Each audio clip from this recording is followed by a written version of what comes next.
नमस्कार, मैं हूं संजय पाठक और आप देख रहे हैं प्रेस 15। आज 30 मई का दिन है और आज देश की पत्रकारिता के लिहाज से बेहद महत्वपूर्ण दिन है, क्योंकि आज ही के दिन साल 1826 में हिंदी पत्रकारिता की नींव रखी गई थी और पंडित शुक्ल के निर्देशन में उनके क्रांतिकारी विचार ने ये सब संभव किया था। उतंड मार्तंड अखबार निकला था, साप्ताहिक अखबार, देश का पहला हिंदी साप्ताहिक अखबार जो हर मंगलवार को छपता था।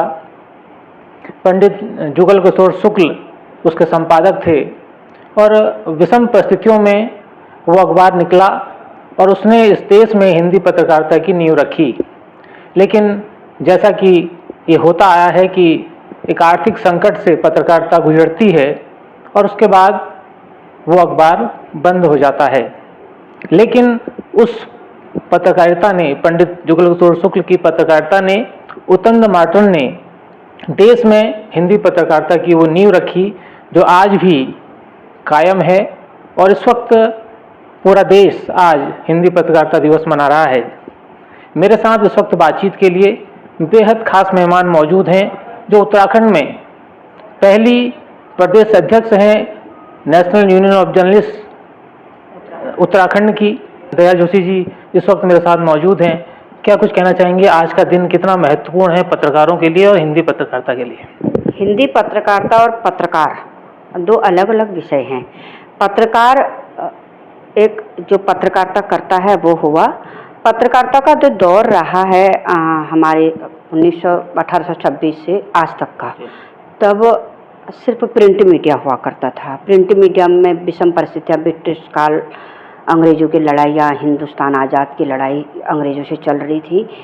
खैर, बंद होते अखबार, चलते अखबार, तो चलता दौर रहा है। अखबार ने कभी हार नहीं मानी, कम निकले ज़्यादा निकले, बहुत आवाज़ें उठाई। लेकिन सबसे दयनीय पीड़ा मुझे ये लगती है, पत्रकार सबकी पीड़ा लिखता है। उसने आज़ादी भी दिलाई, एक सभासद से लेके विधायक भी बनाया, प्रधानमंत्री भी बनाया, राष्ट्रपति भी बना, लेकिन पत्रकार वहीं का वहीं रहा।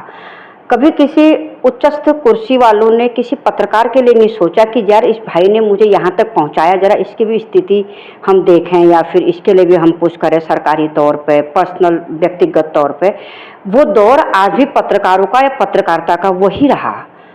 आमदनी का, गरीबी का और संकीर्ण मानसिकता का। अगर पत्रकार खोजी पत्रकारिता करता है तो उस पर मुकदमे ठोके जाते हैं, उसको जान से मार दिया जाता है।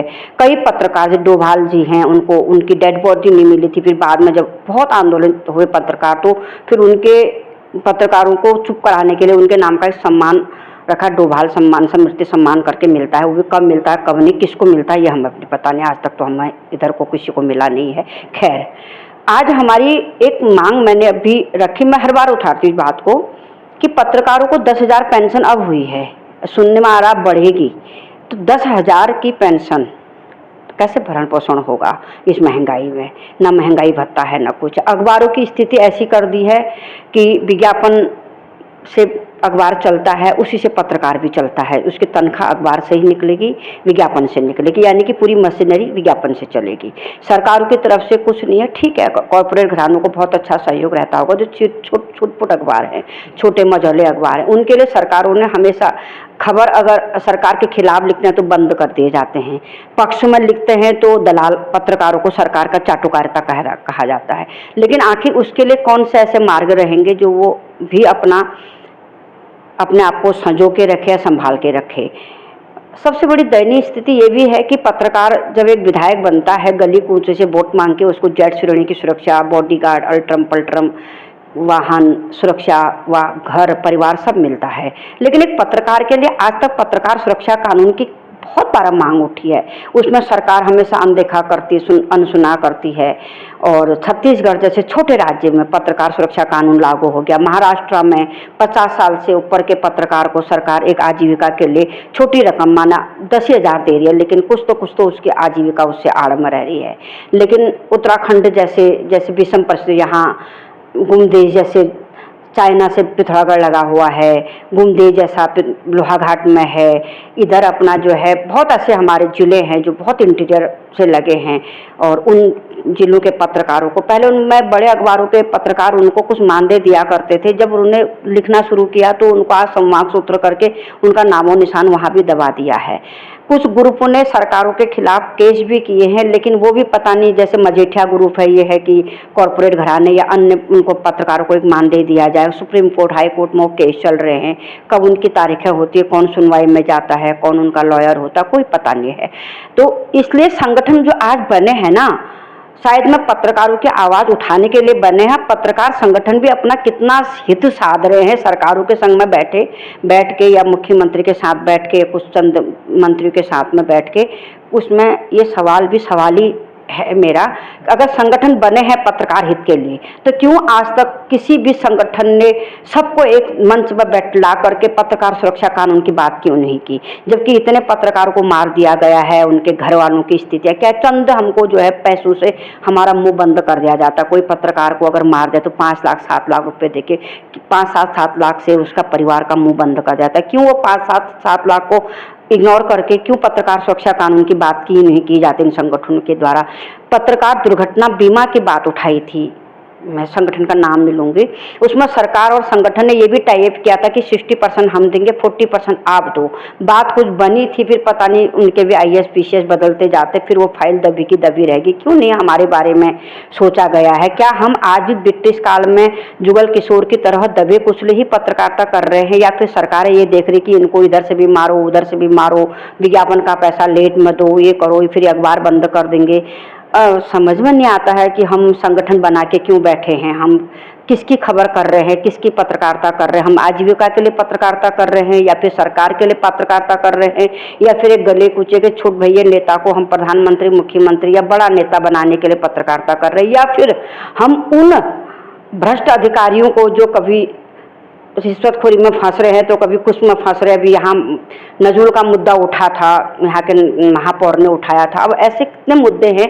क्या हम उन अधिकारियों को बचाने के लिए पत्रकारिता कर रहे हैं? क्यों नहीं हम ऐसी पत्रकारिता कर रहे कि हम स्वयं के लिए कब पत्रकारिता करेंगे। मैं एक छोटा सा एक किस्सा है, वो हम दूसरों के आंसू पोंछते पोंछते हमारे आंखों के आंसू ही सूख गए हैं, क्योंकि ऐसा होता है ना, जब दूसरे का दुखड़ा हम सुनने जाते हैं या लिखते हैं तो अपना भूल जाते हैं। तो हम अपनी याद आती है, तो हमारे घर में शाम को सब्जी भी मुनासिब नहीं होती होगी, कि भागना पड़ता है दिन भर में। उस भागने के लिए पेट्रोल, तेल ये कहाँ से आएगा, ये हमको स्वयं को सोचना है। सरकार तो क्यों सोचेगी हमारे बारे में। इतना ही कहना है कि हमारी एक मंच पर आके लड़ाई होनी चाहिए, दुर्घटना बीमा और पत्रकार सुरक्षा कानून, और वयोवृद्ध पत्रकारों को 60 साल, जो इन्होंने 15 साल पत्रकारिता के मान्यता के मानक रखे थे, शायद में अभी फौरी तौर पर घोषणा हुई है, 10 साल कर दिए हैं, और 10,000 की पेंशन को बढ़ा करके थोड़ा उसको इतना ले आए कि एक पत्रकार कम से कम अपना और अपनी बीवी का भरण पोषण बुढ़ापे में कर सके, क्योंकि उसका भी आजीविका पत्रकारिता पे ही गुजरती है और गुजरेगी भी, क्योंकि आगे जाके उसने 60 साल में ना मिलिट्री में भर्ती होना है, न कि सरकारी में IAS PCS बनना, उन्हें तब भी पत्रकारिता ही करनी है। और जवानी से लेकर बुढ़ापे तक जब उसने सरकारों के ही पक्ष में लिखना है, विभागों के ही पक्ष में लिखना है, तो फिर उसके बारे में सरकार और विभागों को भी सोचना चाहिए। और जो भी विज्ञापन पोर्टलों को या फिर अखबारों को मिलते हैं, सरकार को अपने बिलों के साथ साथ में उनके बिलों का भी सोचना चाहिए, क्योंकि पोर्टलों को तो मान्यता तो रजिस्टर्ड तो कर दिया है, सुनने में आता है कि 6-6 महीने तक उनके पेमेंट नहीं होती। को सब प्रकार से सोचना चाहिए, जैसे अपने बारे में सोचते हैं ऐसे पत्रकारों को भी पत्रकारों के बारे में सोचना चाहिए। ठीक है, हम कहीं पर विधायिका, कार्यपालिका या फिर न्यायपालिका की तरह हम रजिस्टर्ड नहीं है, तो चौथा स्तंभ फौरी तौर पर मुँह जुबानी तो हैं, तो चौथा स्तंभ अगर हमें कहा जाता है तो चौथे स्तंभ को बहुत 99% नहीं तो 50% तो हमारे बारे में सरकारों को सोचना चाहिए। और अगर सरकारें नहीं सोचती हैं तो फिर हमने उसमें पत्रकारों ने एकजुट होकर हमने उसके लिए खुद कोई कड़ा कदम, चाहे हमको मान मुनव्वल करना पड़े और फिर या तो फिर हमें आंदोलित होना पड़े, जो भी है हमको स्वयं के लिए सोचना चाहिए। मैं आज की पत्रकारिता, इस 30 मई की पत्रकारिता के साथ साथ में इस शब्द के साथ में सभी देश प्रदेश के अपने पत्रकार भाइयों को हिंदी पत्रकारिता दिवस की अनंत शुभकामनाएं देती हूँ, और सब स्वस्थ रहें, सुखी रहें और अपने लिए भी सोचें, क्योंकि लिखते लिखते कलम की स्याही स्वयं के लिए ना सुखाएं, कुछ अपने लिए भी बचाएं। धन्यवाद। जय हिंद, जय भारत। Thank you. मेरे साथ ये थी दया जोशी दी, जो नेशनल यूनियन ऑफ जर्नलिस्ट की प्रदेश अध्यक्ष हैं। पहली बार उत्तराखंड में किसी महिला पत्रकार ने इस स्थान तक अपनी जगह बनाई है, तो आप समझ सकते हैं कि इनकी प्रतिभा किस तरीके से जन सरोकारों की पत्रकारिता इन्होंने आज तक की है। और इनकी बातों में आपने सहजता से अनुमान लगाया होगा कि एक पत्रकार कितनी चुनौतियों के साथ समाज में जन सरोकारों की पत्रकारिता करता है और पूरा जो सिस्टम है वो किस तरीके से उसके साथ खेल करता है। उम्मीद करते हैं कि आज का दिन तमाम जो हिंदी पत्रकारिता से जुड़े लोग हैं उन सभी के लिए खुशहाली लाए और एक उम्मीद लोकतंत्र में जिस तरीके से एक आम आदमी एक पत्रकार से उम्मीद करता है वो उम्मीद उसकी बनी रहे और पूरा देश पत्रकारिता के इस माध्यम से अपने आप को आगे बढ़ा सके। संजय पाठक, प्रेस 15, हल्द्वानी।